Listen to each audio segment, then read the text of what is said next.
வருங்கால அரசு அதிகாரிகள் அனைவரையும் கனோகான் சேனல் அன்புடன் வரவேற்கிறது. இந்த வீடியோவில் 14 கீழ்கணக்கு நூல்களோட நூல் பெயர்களையும் அதோட ஆசிரியர் பெயர்களையும் எப்படி ஈஸியாக ஷார்ட்கட்டில் ஞாபகம் வச்சலான்னு பார்க்கலாம். இதுக்கு முன்னாடி வீடியோவில் 14 மேல் கணக்கு நூல்கள் மற்றும் 14 கீழ்கணக்கு நூல்களை ஒன்றா தொகுத்து பெரிய வீடியோவா அது பார்க்காதவங்க டிஸ்கிரிப்ஷனில் லிங்க் தரேன், பார்க்காதவங்க பார்த்துக்குங்க. இப்போது 14 கீழ்கணக்கு நூல்களோட ஆசிரியர்களை எப்படி ஞாபகம் வச்சலான்னு பார்க்கலாம். முதல்ல திருக்குறள். திருக்குறளோட ஆசிரியர் யாருன்னு பார்த்தீங்கன்னா திருவள்ளுவர். இது எல்லாருக்குமே தெரியும் தான். தெரியாதவங்களுக்கு இங்கே திருன்னு வரும், இங்கேயும் திருன்னு வரும், ரெண்டுமே திருன்னு வரும். அதை வச்சு ஞாபகம் வச்சுக்கலாம். அடுத்து நாலடியாரோட நூலாசிரியர் யாருன்னு பார்த்தீங்கன்னா சமண முனிவர்கள். இதே எப்படி ஞாபகம் வச்சுக்கலாம்னா, முனிவர்லாம் இருக்கிறாங்க இல்லைங்களா, அவங்களாம் தியானம் பண்ணுவாங்க இல்லைங்களா. 4 அடி கூட நடக்காமல் உக்காந்த இடத்துல இருந்து தியானம் பண்ணுவாங்க. அதை வச்சு 4 அடி கூட நடக்க மாட்டேன்றாங்கன்றத வச்சு 4 அடியாரன்றதையும், முனிவர்கள் தியானம் பண்ணுவாங்கன்றத வச்சு சமண முனிவர்களையும் ஞாபகம் வச்சுக்கிட்டு 4 அடியார் நூலோட நூலாசிரியர் சமண முனிவர்கள் அப்படின்னு ஞாபகம் வச்சுக்கலாம்.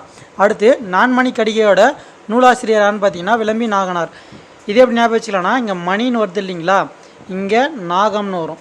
நாகமணின்னு ஒரு விஷயத்தை கேள்விப்பட்டிருப்போம், நாகத்துக்கு மணி இருக்குது அப்படின்ட்டு. அதை வச்சு நான்மணி கடிகையோட நூலாசிரியர் விளம்பி நாகனார் அப்படின்றத ஞாபகம் வச்சுக்கலாம். அடுத்து இன்னா 40 இதோட நூலாசிரியர் கபிலா. இதே ஞாபகம் வச்சுக்கலாம்னா, படத்தில் டைலாக் வரும் இல்லைங்களா, இன்னா கபிலா அப்படின்ட்டு ஒரு டைலாக் வரும் இல்லைங்களா, இன்னா கபிலா அப்படின்னு ஒரு டைலாக் வரும் இல்லைங்களா, அதை வச்சு இன்னா 40 நூலாசிரியர் கபிலர் அப்படின்றத ஞாபகம் வச்சுக்கலாம். இனிமை 40ஓட நூலாசிரியர் பூதன் சேந்தனார். இதே ஞாபகம் வச்சுக்கலாம்னா, இனிய விஷயங்கள் நம்மளை சேரும் அப்படின்னு ஞாபகம் வச்சுக்கிட்டு பூதன் சேந்தனார் ஞாபகம் வச்சுட்டாலும் பரவாயில்ல. அப்படி இல்லைன்னா பூதம், அதாவது அலாவுதீன் பூதம் வந்துச்சுன்னா நம்மளுக்கு இனியவை, நம்மளுக்கு தேவையான இனிய விஷயங்கள் எல்லாத்தையும் தரும் இல்லைங்களா, அதை வச்சு இனியவை 40ஓட நூலாசிரியர் பூதன் சேந்தனார் அப்படின்றத ஞாபகம் வச்சுக்கலாம். உங்களுக்கு எப்படி ஈஸியாக இருக்கோ அப்படி ஞாபகம் வச்சுங்க. அடுத்து திருக்கடுகம் நூலாசிரியர் நல்லாதனார். இதே ஞாபகம் வச்சுக்கலாம்னா, கடுகுன்னு வருது இல்லைங்களா சென்டரில், கடுகு நம்மளுக்கு நல்லது அப்படின்றத ஞாபகம் வச்சுக்கிட்டு திருக்கடிகம் நூலின் ஆசிரியர் நல்லாதனார் அப்படின்றத ஞாபகம் வச்சுக்கலாம். அடுத்து ஏலாதி, அதோட நூலாசிரியர் கனி மேதாவியார்.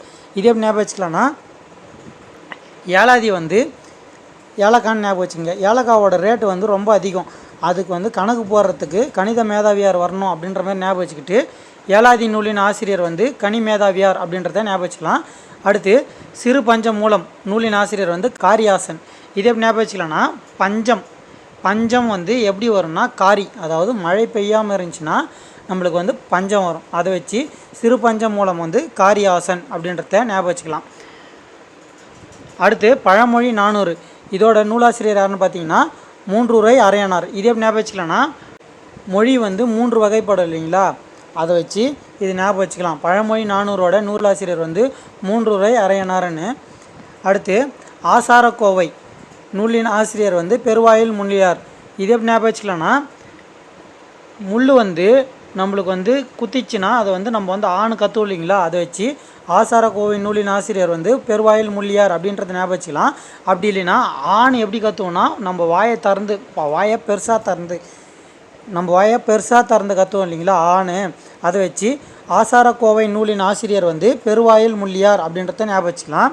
அடுத்து முதுமொழி காஞ்சி, அதோட நூலாசிரியர் யாருன்னு பார்த்தீங்கன்னா கூடலூர் கிழார். இதே ஞாபகம் வச்சுக்கலாம்னா,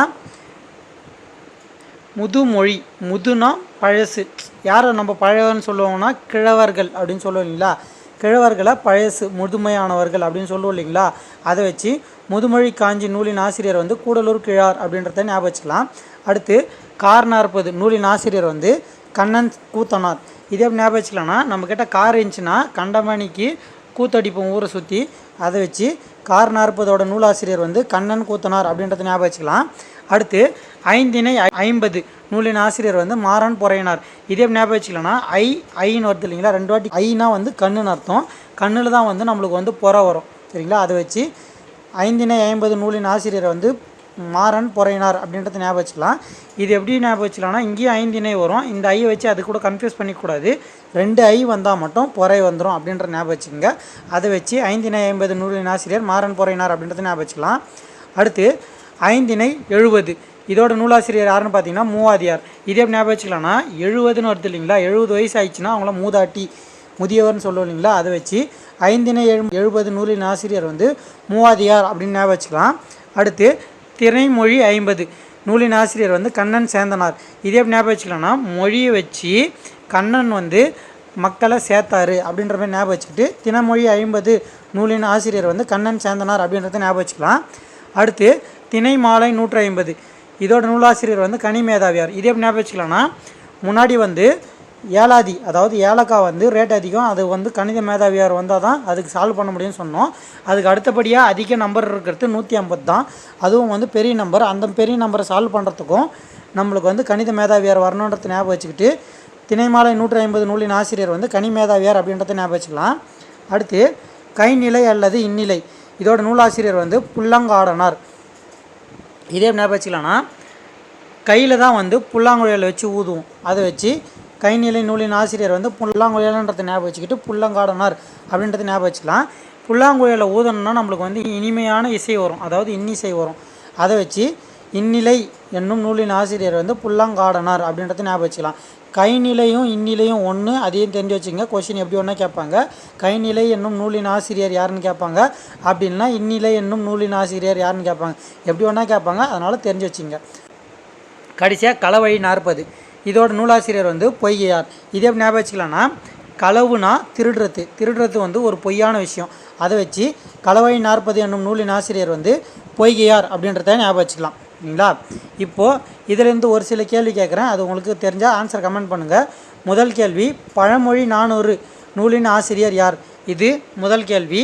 இரண்டாவது கேள்வி, இன்னா 40 நூலின் ஆசிரியர் யார்? இது இரண்டாவது கேள்வி. மூன்றாவது கேள்வி, ஐந்திணை 50 நூலின் ஆசிரியர் யார்? இது மூன்றாவது கேள்வி. நான்காவது கேள்வி, திணைமாலை 150 ஆசிரியர் பெயர் என்ன? இது நாலாவது கேள்வி. ஐந்தாவது கேள்வி, நாலடியார் நூலின் ஆசிரியர் பெயர் என்ன? இந்த 5 கேள்விக்கான பதிலை கமெண்ட்டில் சொல்லுங்கள். இந்த வீடியோ ஒரு ஷார்ட்கட் உங்களுக்கு பிடிச்சிருந்தா வீடியோ லைக் பண்ணிக்கங்க, உங்கள் ஃப்ரெண்ட்ஸுக்கு ஷேர் பண்ணி விடுங்க. மறக்காம நம்ம சேனலை சப்போர்ட் பண்ணுங்கள். இந்த வீடியோ பற்றின நிறைய குறைகள் எதனா இருந்துச்சுன்னா அதையும் கமெண்ட்டில் சொல்லுங்கள். மீண்டும் அடுத்த ஷார்ட்கட் வீடியோவில் சந்திப்போம். இப்படிக்கு கனகாஞ்சிவா. நன்றி, வணக்கம்.